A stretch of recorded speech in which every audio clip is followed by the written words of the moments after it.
नमस्कार। आकाशवाणी जयपुर अजमेर से प्रस्तुत हैं प्रादेशिक समाचार।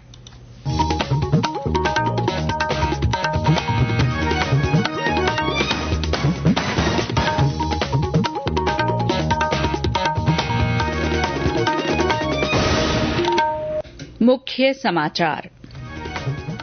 प्रधानमंत्री नरेंद्र मोदी कल 51,000 से ज्यादा युवाओं को नियुक्ति पत्र वितरित करेंगे।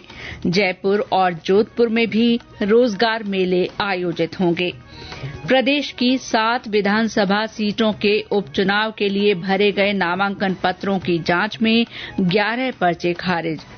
राज्य सरकार ने माइनर खनिज धारकों की लीज अवधि बढ़ाने का अधिकार खनिज अभियंताओं को दिया। और भ्रष्टाचार मुक्त समाज के लक्ष्य को हासिल करने के लिए देश भर में आज से सतर्कता जागरूकता सप्ताह की शुरुआत।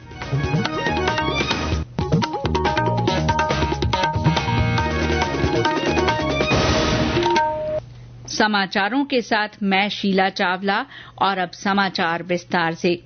प्रधानमंत्री नरेंद्र मोदी कल वीडियो कॉन्फ्रेंस के जरिए नव नियुक्त युवाओं को 51,000 से ज्यादा नियुक्ति पत्र वितरित करेंगे।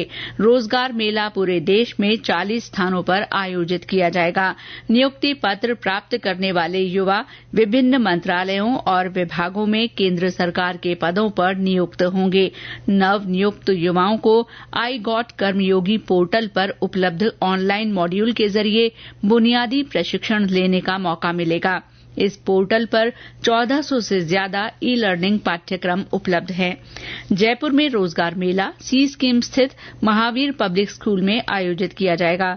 इस कार्यक्रम में मुख्य अतिथि कानून और न्याय मंत्री तथा केंद्रीय संसदीय कार्य मंत्री अर्जुन राम मेघवाल होंगे।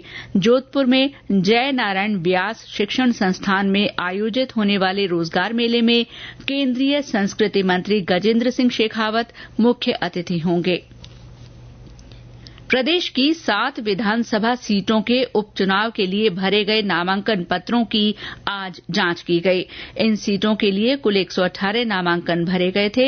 इनमें से 11 पर्चे खारिज किए गए हैं। 84 विधानसभा क्षेत्र में 15 नामांकन वैध पाए गए, जबकि 1 नामांकन खारिज किया गया। देवली उनियारा में 10 नामांकन सही पाए गए और 2 नामांकन खारिज हुए हैं। झुंझुनू में भी 1 पर्चा खारिज किया गया, जबकि 20 नामांकन सही पाए गए। खींवसर में 16 नामांकन वैध पाए गए और 2 नामांकन खारिज हुए। रामगढ़ में सभी 14 नामांकन पत्र सही पाए गए हैं। सलूमर में 11 नामांकन सही पाए गए और 1 नामांकन खारिज हुआ है। दौसा में 24 में से 20 नामांकन सही पाए गए और 4 पर्चे खारिज कर दिए गए। इच्छुक उम्मीदवार 30 अक्टूबर तक नाम वापस ले सकते हैं। नाम वापसी के बाद ही इन सीटों पर उम्मीदवारों की स्थिति स्पष्ट हो पाएगी।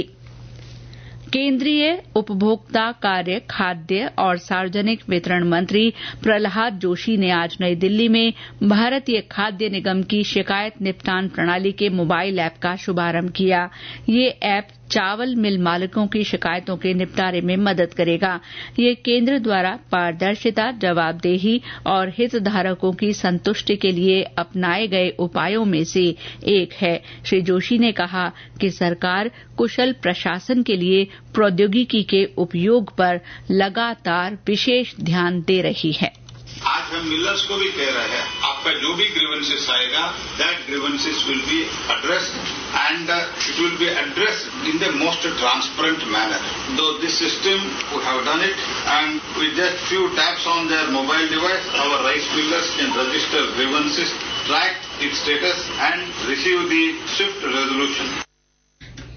केंद्रीय शिक्षा मंत्री धर्मेंद्र प्रधान ने कहा है कि भारत आज हर क्षेत्र में तेज गति से विकास कर रहा है और इसमें युवाओं का महत्वपूर्ण योगदान है। वे आज उत्तर प्रदेश के वाराणसी में आईआईटी बीएचयू के 13वें दीक्षांत समारोह को संबोधित कर रहे थे। श्री प्रधान ने संस्थान की अनुसंधान क्षमताओं को बढ़ाने के लिए करीब 400 करोड़ रुपए की परियोजनाओं का भी शिलान्यास किया। इस मौके पर उन्होंने विभिन्न पाठ्यक्रमों के 1954 स्नातकों को डिग्री प्रदान की। भरतपुर के मेडिकल कॉलेज में हाल ही कुछ मेडिकल विद्यार्थियों के साथ हुई रैगिंग के मामले में मेडिकल कॉलेज प्रशासन ने संज्ञान लिया है। जूनियर विद्यार्थियों के साथ सीनियर विद्यार्थियों द्वारा रैगिंग करने की जानकारी मिलने के बाद कराई गई प्रारंभिक जांच में 10 विद्यार्थी दोषी पाए गए, जिनमें 7 सीनियर छात्राएं शामिल हैं। इन सभी को कॉलेज प्रशासन ने 7 दिन के लिए निष्कासित कर दिया है। वहीं 1 महीने तक उन्हें पुस्तकालय, खेल और जिम जैसी सुविधाएं नहीं मिल पाएंगी। ये सभी आदेश दीपावली बाद से लागू होंगे। मेडिकल कॉलेज के प्रिंसिपल डॉ तरुण लाल ने बताया कि पिछले दिनों 13 छात्राओं को उनके सीनियर विद्यार्थियों ने हॉबी पूछकर जबरन गाना गाने के लिए मजबूर किया था। राष्ट्रीय आयुर्विज्ञान आयोग एनएमसी ने इसकी जानकारी मिलने पर कॉलेज प्रशासन से जवाब तलब किया। आयोग ने पूरे मामले की गहनता से जांच कराई और दोषी विद्यार्थियों के अभिभावकों को बुलाया गया। एंटी रैगिंग कमेटी ने दोनों पक्षों के बयान लिए, जिनमें सभी 10 सीनियर विद्यार्थियों को दोषी मानकर उनके खिलाफ कार्रवाई अमल में लाई गई है। ये समाचार आकाशवाणी जयपुर अजमेर से प्रसारित किए जा रहे हैं। राज्य सरकार ने प्रदेश के माइनर खनिज धारकों की लीज अवधि बढ़ाने के अधिकार संबंधित खनिज अभियंता और सहायक अभियंता को दे दिए हैं। इससे माइनर खनिज धारकों को लीज अवधि बढ़ाने के लिए अलग अलग स्तर पर आवेदन करने की आवश्यकता नहीं होगी। खान विभाग के प्रमुख शासन सचिव टी रविकांत ने बताया कि अब तक माइनर खनिज लीज की अवधि बढ़ाने के लिए राज्य सरकार, निदेशक माइंस, अतिरिक्त निदेशक और अधीक्षण खनिज अभियंता स्तर पर आवेदन करना होता था। श्री रविकांत ने बताया कि इसी तरह माइनर मिनरल्स के खनन पट्टाधारी और लाइसेंस धारकों की क्वारी लाइसेंस अवधि 2040 तक बढ़ाने के बाद देय प्रीमियम राशि को भी अधिकतम 5 किश्तों में जमा कराया जा सकेगा। देश भर में आज से सतर्कता जागरूकता सप्ताह मनाया जा रहा है। इस सप्ताह का विषय है राष्ट्र की समृद्धि के लिए सत्यनिष्ठा की संस्कृति। सप्ताह की शुरुआत मंत्रालयों, विभागों, सार्वजनिक क्षेत्र के उपक्रमों, बैंकों और अन्य सभी संस्थानों के कर्मचारियों के शपथ ग्रहण के साथ हुई। इस सप्ताह के दौरान भ्रष्ट कार्यप्रणालियों के विरुद्ध जागरूकता का प्रसार करने के लिए कई कार्यक्रम आयोजित किए जाएंगे। भारत रत्न सरदार वल्लभ भाई पटेल की जयंती सप्ताह के स्मरण में प्रत्येक वर्ष सतर्कता जागरूकता सप्ताह मनाया जाता है। प्रदेश में भी आज सतर्कता जागरूकता सप्ताह के तहत शपथ के कार्यक्रम हुए। जयपुर में विभिन्न विभागों और कार्यालयों में अधिकारियों और कर्मचारियों को शपथ दिलाई गई। आकाशवाणी केंद्र जयपुर में सभी अधिकारियों और कर्मचारियों ने सत्यनिष्ठा की शपथ ली। कोटा में राजस्थान स्टेट गैस के अधिकारियों और कार्मिकों को प्रबंध निदेशक रणवीर सिंह ने एकता, अखंडता और सत्यनिष्ठा की शपथ दिलाई। जोधपुर के एम्स में सतर्कता जागरूकता सप्ताह के दौरान कर्मचारियों की भागीदारी बढ़ाने के लिए स्लोगन प्रतियोगिता, व्याख्यान, ऑनलाइन प्रश्नोत्तरी और साइक्लोथॉन जैसी गतिविधियों का आयोजन होगा। भीलवाड़ा में केंद्रीय कार्यालयों में आज पोस्टर जारी कर कर्मचारियों को जागरूक किया गया।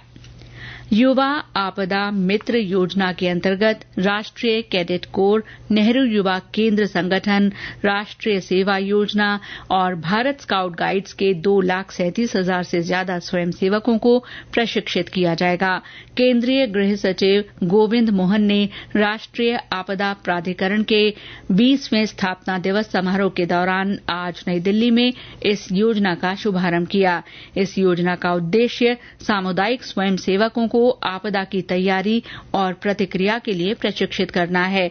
इस मौके पर श्री मोहन ने कहा कि इसके तहत कम से कम 50% महिलाओं को प्रशिक्षण में शामिल किया जाएगा। श्री मोहन ने कहा कि आने वाले समय में ये युवा आपदा मित्र समाज के पहली पंक्ति के रक्षक बनने के लिए तैयार होंगे।